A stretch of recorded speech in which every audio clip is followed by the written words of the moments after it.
Assalomu alaykum do'stlar. LifeKit bo'yicha demak darsligimizni bugundan boshlaymiz. Bu darsligimiz demak ko'p qismli bo'ladi.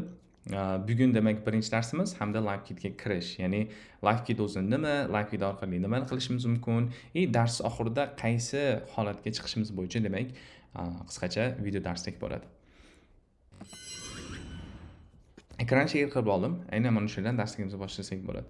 Demak, darsligimiz uchun men alohida LifeKit uchun demak dokumentatsiya yozib boryapmanman. Buni albatta demak video darsligi descriptionida yoki bu holatda publicga share qilaman. Ya'ni buni bemalol o'qib, bemalol ko'rishingiz mumkin bo'ladi.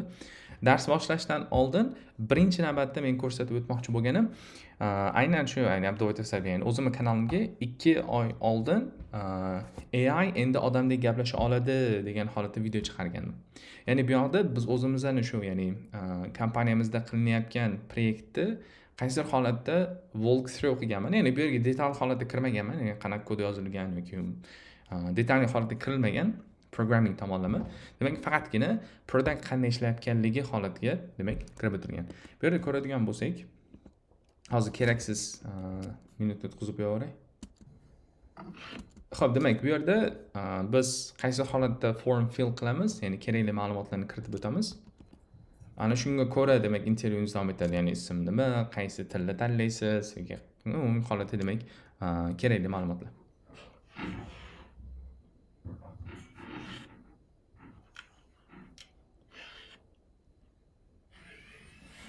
Xo'p, demak, aynan mana shu yerdan intervyumiz boshlanadi. Buni biroz orqaga qaytarsam, mana shu boshlanishida aytaylik, bu yerda to'xtatdim. Biz e'tibor berishimiz kerak bo'lgan ba'zi bir key holatlari bor.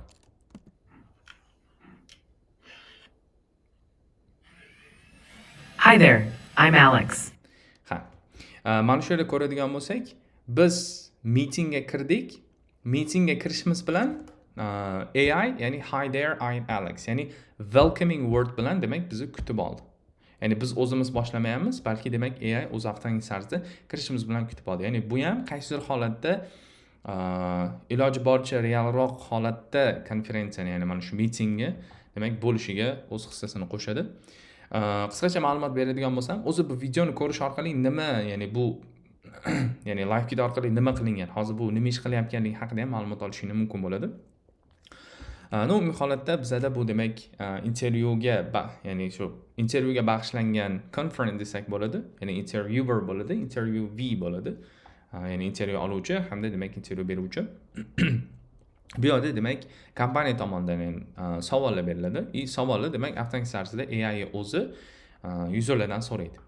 Umumiy holatda mana shu yerda har xil holatda notlarni take qiladi, savolga javob berdimi, javob bermadimi buni aniqlaydi, transcription oladi, yozuv, ya'ni shu mana shu audiosini oladi yoki umumiy holatda demak juda ko'p bu yoqda qilinadigan ishlar. Ozgina davom etadigan bo'lsak. This is a quick one question.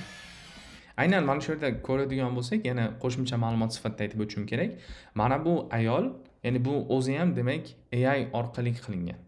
Mana shu ayolning o'ziga ham biz e'tibor berishimiz kerak bo'lgan holatlari bor. Ya'ni ko'ziga qarashimiz kerak, ya'ni mana shu labiga qarashimiz kerak. Bu juda muhim.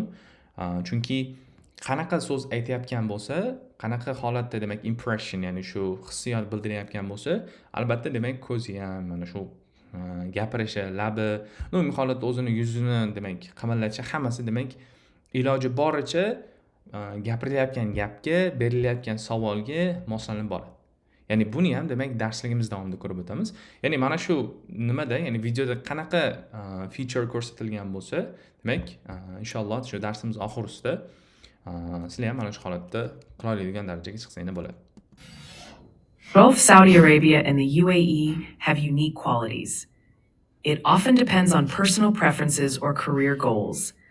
What draws you more to one of them? Before diving into that question, so can we just like talk a bit about the meaning or what's the reason of this like call? Hop, ya'ni umumiy holatda biroz davom etdim videoni, chunki men o'zim gapirgan holatimni ham ko'rsatishim kerak edi. Lekin bundan bu yoqqa o'tmayman, chunki demak videoni to'liq holatda aynan shu kanalimda ko'rib o'tsangiz bo'ladi. Demak biz video darsligimizning oxirisida aynan mana shu holatda demak proyekt qila olishimiz kerak bo'ladi. Demak, birinchi darsligimiz bu LiveKitga kirish. Ya'ni o'zi LiveKit nima, LiveKit qanaqa ishlaydi, LiveKitni o'zi nima uchun ishlatish kerak, demak, hokazo holatda. O'zi birinchi navbatda LiveKit o'zi nima degan savolga to'xtalib o'tsak. Ya'ni bu yerdan o'qiydigan bo'lsak, LiveKit is an open source framework and cloud platform for building voice, video and physical AI agents. Demak, LiveKit bu open source framework. Ya'ni misol olib qaraydigan bo'lsak, biz web dasturlarini qurish uchun bizda qanaqa framework bor? Misol Next.js bor. Yoki backend dasturini qurish uchun bizda qanaqa framework bor? Express.js bor. Yoki boshqa dasturlashtiruvlarni olib qaraydigan bo'lsak, Java, ya'ni biroz globalroq holatda. Endi LiveKit bizda bu framework ekan. Nima uchun framework deydigan bo'lsak, voice, ya'ni ovozlik AI dasturlar qurish uchun yoki ovoz hamda video AI dastur qurish uchun yoki physical AI agents deydi. Ya'ni bu physical deganda biz robotics tushunsak bo'ladi. Hozir mana shu yerda robotics deylik. Robotics deydigan bo'lsak mana. Bizda har xil robotlar bor-ku, ya'ni hozirgi kunda chiqayotgan, misol bitta itemni A nuqtadan olib B nuqtaga olib borishi yoki bu holatda demak qanaqa bizda robotics bo'ladigan bo'lsa, demak biz ham LiveKit orqali mana shu holatdagi dasturlarni demak biz qursak bo'lar ekan, demak ustida ishlasak bo'lar ekan. It provides the tools you need to build agents that interact with the user in real time over audio, video and data streams. Ya'ni u nima uchun yordam beradi deydigan bo'lsak, demak user bilan real vaqtda, yana qaytarib o'taman, real vaqtda audio orqali, video orqali yoki data streamlar orqali ishlash imkoniyatini beradigan, demak umumiy holatda framework. LiveKit uses production grade WebRTC. Mana shu yerda biz urg'u berishimiz kerak bo'ladi. Aynan mana bu WebRTC ga, LiveKit under the hood, ya'ni o'zini demak ichki sistemasiga ko'ra bizda WebRTC ni ishlatadi. Demak, LiveKitni asosiy ishlatadigan holati bu WebRTC. O'zi mana bu keyingi qismda ko'rib o'tishimiz kerak bo'lgani, biz HTTPS hamda WebRTC ni birgalikda demak taqqoslashimiz kerak bo'ladi. Xo'p, HTTP o'zi nima? Ya'ni WebRTC nima? Endi biz HTTPS bilamiz, Hyper Transfer Protocol, ya'ni umumiy holatda demak bizga bu ma'lumotlarni jo'natish va ma'lumotlarni qabul qilish bo'yicha shu paytgacha ishlatilib kelayotgan, demak standart holatdagi, ya'ni ko'cha tilida aytadigan bo'lsak, backendga qiladigan requestimiz. Ya'ni backendga biz request qilamiz, hey menga mana bu ma'lumotni ber, backend hey mana bu ma'lumot senga deb qaytarishi, demak bizda HTTP request deyiladi. Ya'ni bu HTTP request request qiluvchi, ya'ni so'rovchi javob qaytaruvchidan iborat. Ya'ni ishi mana shu, oladi, beradi. Bo'ldi, bundan boshqa ish qilmaydi.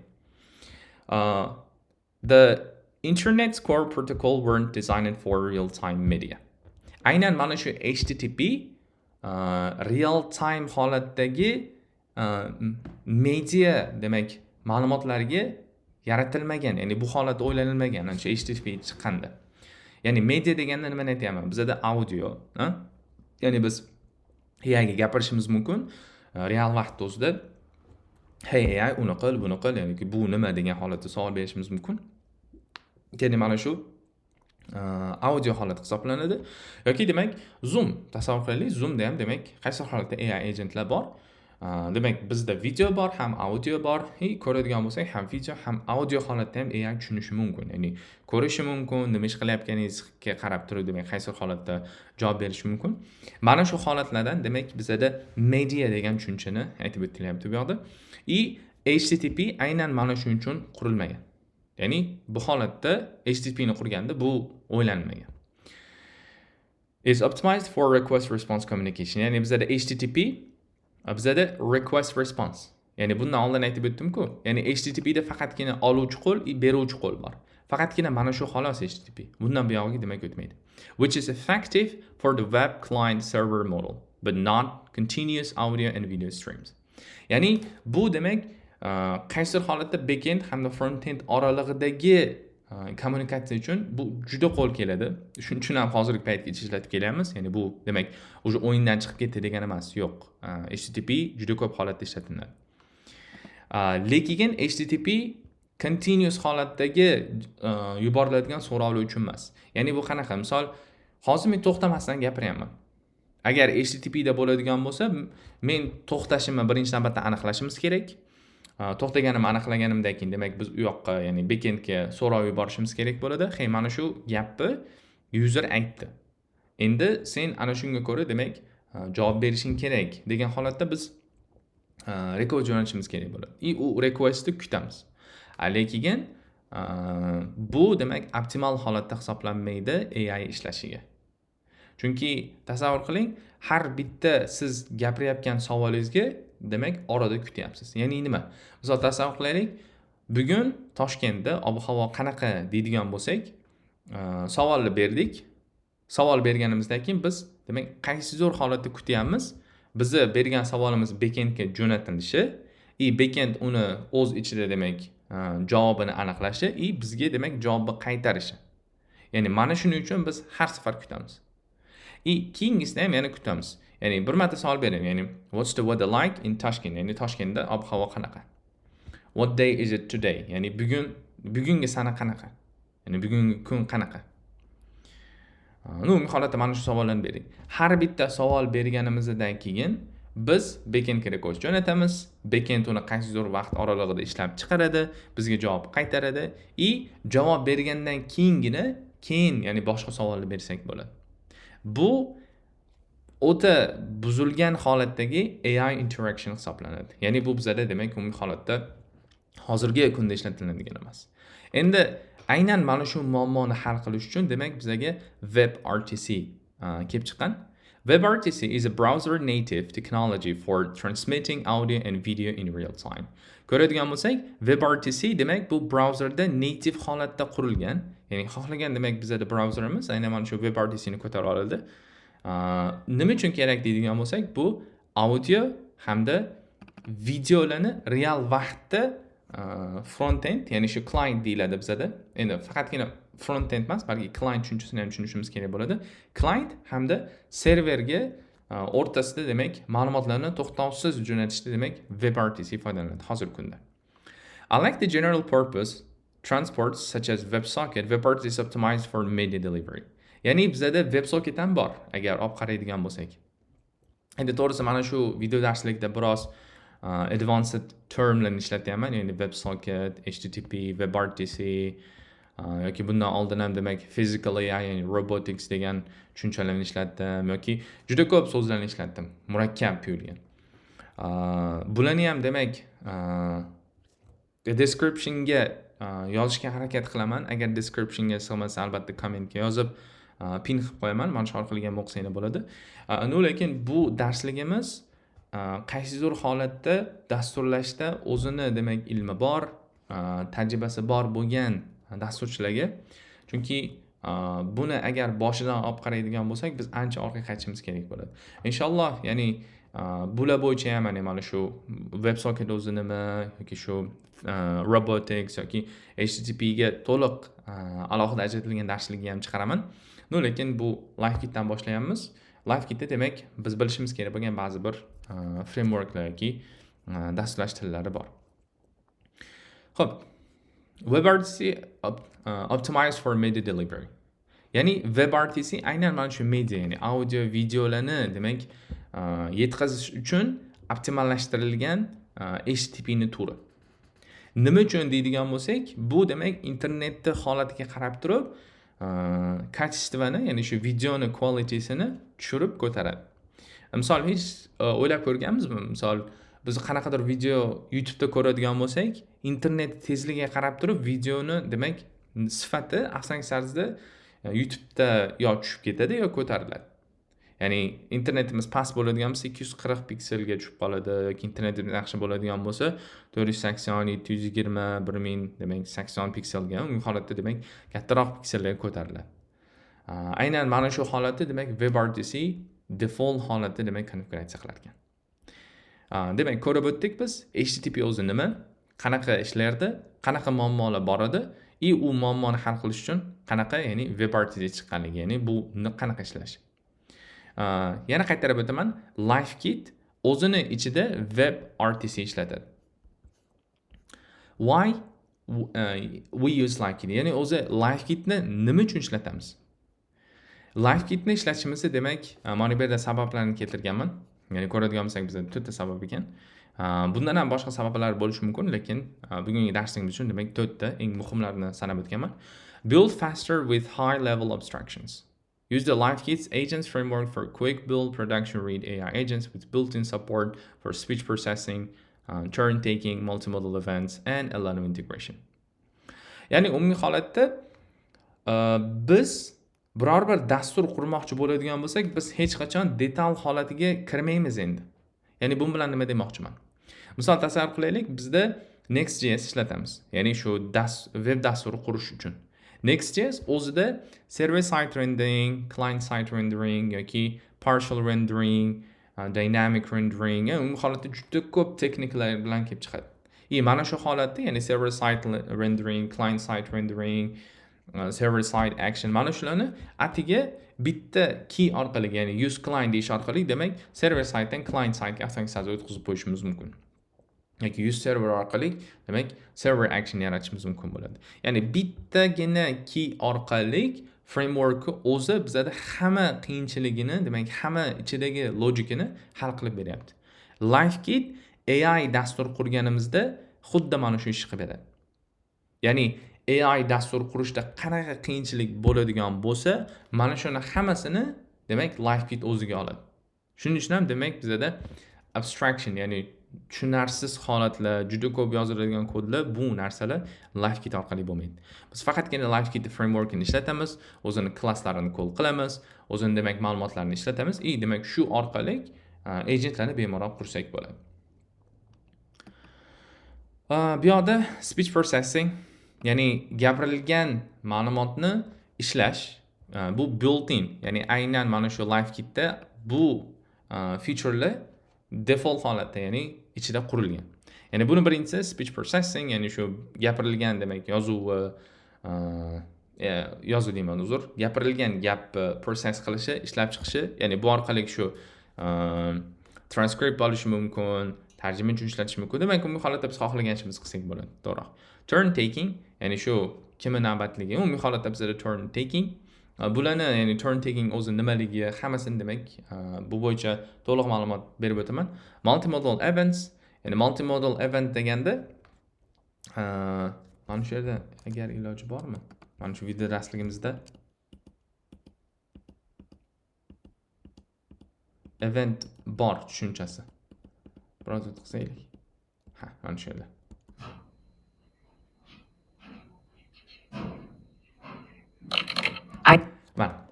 Aynan mana shu yerda eshitdingizmi? Ya'ni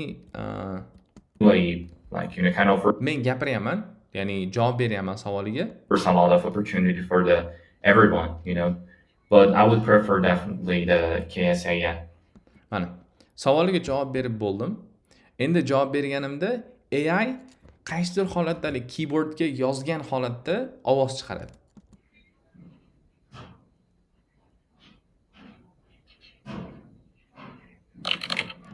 Ya'ni mana shu holatda keyboardda yozgan holatda ovoz chiqardi. I see, ya'ni men tushundim degan holatda edi. Ya'ni mana shu holatni ham event tushunchasi hisoblanadi. And LLM integrations, ya'ni LLM integrations bizda nima deydigan bo'lsak, bu shunchaki OpenAI yoki Cloud yoki Gemini, mana shunaqa demak LLMlarni bitta framework orqali hamda bitta key orqali ishlatishimiz mumkin. Ya'ni OpenAI mana bu modelni ishlatadi yoki Gemini mana bu modelni ishlatadi yoki mana bu modelni ishlatadi. Demak, mana shunga demak bizga LifeKit yordam beradi. When you need custom behavior, access lower level WebRTC primitives for complete control.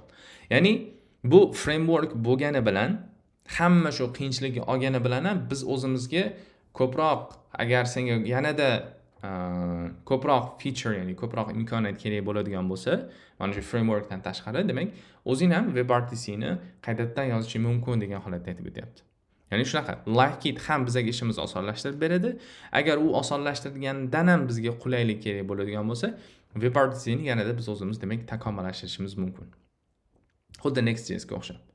Next.js juda ko'p ishlarni osonlashtirib bergan bilan hamma ishni osonlashtirmaydi. Ba'zida demak konfiguratsiyalarni biz o'zimiz qilishimiz kerak bo'ladi. Misol, oddiy misol, telemetrylarni yoki shu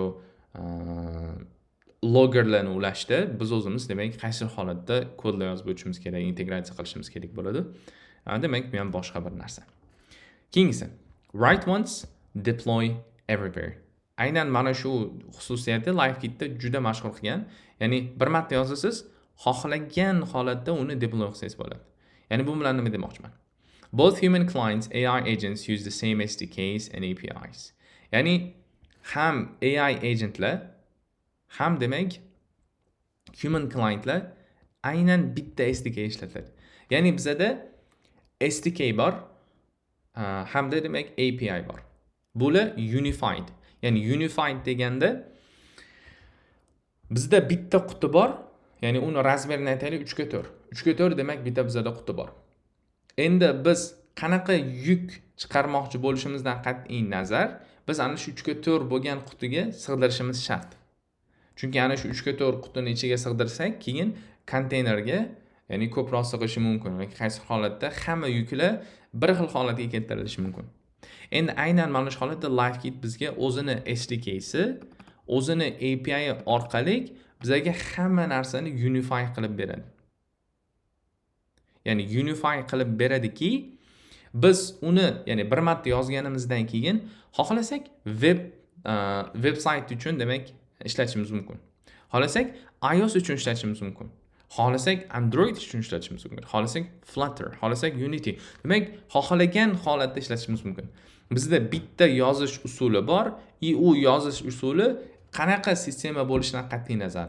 Apple bo'ladimi, ya'ni iPhone bo'ladimi, Samsung bo'ladimi, Android bo'ladimi, Flutter bo'ladimi, qanaqa dasturlash bo'lishidan qat'iy nazar, demak, hammasida bir xil bo'ladi. Agents and clients interact seamlessly regardless of platform. Ya'ni qanaqa dastur bo'lishidan qat'iy nazar, demak, agentlar ishlaydi. Focus on building not infrastructure. Ya'ni bu ham demak LiveKitda nima uchun ishlatishimiz kerak bo'lgandagi keyingi key point. Ya'ni buildingga e'tibor qarat, infrastructure, ya'ni uni kengaytirish, uni ko'p odamlarga ishlatishga emas. Aynan mana shu, ya'ni kengaytirishni, demak ko'p odam bir vaqtda o'zida ishlatganda qaysi holatda usage ko'tarishi, mana shu hammasini demak LiveKit o'zi handle qiladi. LiveKit o'zi WebRTC ni ham demak complexity'sini, ya'ni shu WebRTC to'g'risi juda bir qiyin texnologiya, chunki bu orqali biz video, audiolarni demak ulashamiz, qabul qilib olamiz. Mana shu hammasini demak LiveKit o'zi handle qiladi. LiveKit handles the operation complexity of WebRTC, so developers can focus on building agents. Ya'ni biz faqatgina agent quramiz. Ya'ni agent deganda ma'lum bir ish bajaradigan AI. Ya'ni misol savol so'raydigan AI deydigan bo'lsak, savol so'raydigan agent desak ham bo'ladi. Aynan mana shu ishni biz o'zimiz qilamiz. Ya'ni agent yaratamiz, uni prompt yozamiz, kerakli konfiguratsiyalarni, uni demak xarakteristik, ya'ni shu xususiyatlarini berib o'tamiz. Qolgan qanaqa qiyinchiligi demak LiveKitda o'zi demak handle qiladi. Ya'ni o'zi demak avtomatizasiya oladi. Choose fully managed LiveKit cloud or self-hosted deployment. Ya'ni mana shu yana bir ikki holati bor. LiveKitda o'zini cloud holati ham bor. LiveKit xohlasak local holatda biz o'zimiz ham ishlatsak bo'ladi yoki boshqa LiveKit o'zini clouddan ishlatmagan holatda boshqa servislarga ham demak LiveKit dasturimizni yuklasak bo'ladi. Connect to any system. Keyingi holat. Extend LiveKit with egress, ingress, telephony, and server APIs to build end-to-end workflow that spans web, mobile phone network, physical devices. Ya'ni LiveKit orqali biz qo'pol qilib aytganda xohlagan ishimizni qilishimiz mumkin. Ya'ni mobil dastur yaratishimiz mumkin, web dastur yaratishimiz mumkin, hatto telefon nomerlarini ham ulab qo'yishimiz mumkin. Misol tasavvur qilaylik, o'zimning nomerimga shu LiveKit agent ulab qo'ydim. Ya'ni kimdir menga telefon qiladigan bo'lsa, AI agent o'zi gaplashadi. Yoki kimga telefon qilmoqchi bo'ladigan bo'lsam, AI o'zi agent telefon qiladi, o'zi gaplashadi. Mana shu hamma xususiyatlarni biz LiveKit orqali support qilsak bo'ladi. Endi mana shu yerda ingress, egress degan tushunchalar bor. Bular biroz mavhum bo'lishi mumkin, abstraction bo'lishi mumkin sizlarga. Shuning uchun ham demak bu yerga qisqacha not olib qo'yganman. Ingress hamda ingress are networking term to describe the direction of the traffic flow. Ya'ni ingress degani keluvchi, chiquvchi network trafficlar. Ya'ni ingress bizda coming into a network, system or device, egress traffic leaving from it. Ya'ni ingress keluvchi traffic, egress ketuvchi traffic. Ya'ni mana shu holatlarda ham ishlatsak bo'ladi. Ya'ni bunga misol bo'la oladi telefon raqam. Yoki shu telefonda qo'ng'iroq kelishi, qo'ng'iroq borishi. Yoki boshqa misol tasavvur qilaylik, bizda mana shu yerda avatar ishlatilgan. Avatarda ham keluvchi, ketuvchi demak frameworklar bor. Aynan mana shularni ham demak biz egress yoki ingressga misol keltirsak bo'ladi. Xo'p, bugungi darsimiz biroz juda nimaga to'liq bo'ldi, ya'ni teoriyaga to'liq bo'ldi. Chunki birinchi darsimizda o'zi LiveKit nimaligi, qanaqa ishlatilishi, demak LiveKit darsligimiz oxirisida biz nima ishlar qila olishimiz, mana shu bo'yicha to'xtalib o'tishimiz kerak edi. Har qanaqa savol bo'ladigan bo'lsa, albatta kommentlarda yozib qolishinglar mumkin. Inshaalloh har bitta savolga javob berib o'taman. Hamda demak kanalga obuna bo'linglar. Buni unutmanglar. Qaysi holatda menga support bo'ladi, keyingi video darslarni olish uchun, keyingi video darslarni yozish uchun menga qaysi holatda motivatsiya bo'ladi. Katta rahmat. Keyingi darslarda ko'rishguncha salomat bo'linglar.